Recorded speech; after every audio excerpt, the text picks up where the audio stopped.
Hello friends, இன்றைக்கி chicken biryani எப்படி செய்யுதுன்னு பார்க்கலாம். ஃபர்ஸ்ட் ஒரு குக்கரில் எண்ணெய் ஊற்றி ஹோல் ஸ்பைசஸ் 2 பெரிய வெங்காயம் பச்சை மிளகாய் ஆட் பண்ணி வதங்க விடணும். சைடில் ஒரு மிக்சியில் பட்டை, கிராம்பு, ஏலக்காய், கல்பாசி, சோம்பு, இஞ்சி, பூண்டு, சின்ன வெங்காயம், பச்சை மிளகாய், ஒரு கைப்பிடி புதினா ஆட் பண்ணி பேஸ்ட்டை அரைச்சிக்கணும். வெங்காயம் வதங்கினோன்னு இந்த பேஸ்ட்டை ஆட் பண்ணி இதையும் வதங்க விடணும். நெக்ஸ்ட் 4 தக்காளியும் பேஸ்ட்டாக எடுத்து அரைச்சி அதையும் இதில் ஆட் பண்ணிடணும். இது நல்லா வதங்கினதுக்கப்புறமா இதில் 1 ஸ்பூன் மிளகாய் தூள், 3 ஸ்பூன் மல்லித்தூள் ஆட் பண்ணி அதையும் நல்லா வதங்க விடணும்.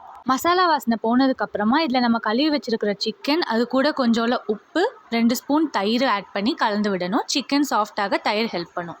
இதில் ஒரு கைப்பிடி புதினாவும் ஆட் பண்ணி கலந்து விட்டுடணும். அப்புறம் 10 to 15 மினிட்ஸ் சிக்கன் வேகிறதுக்காக மூடி போட்டு மூடி வச்சிடணும்.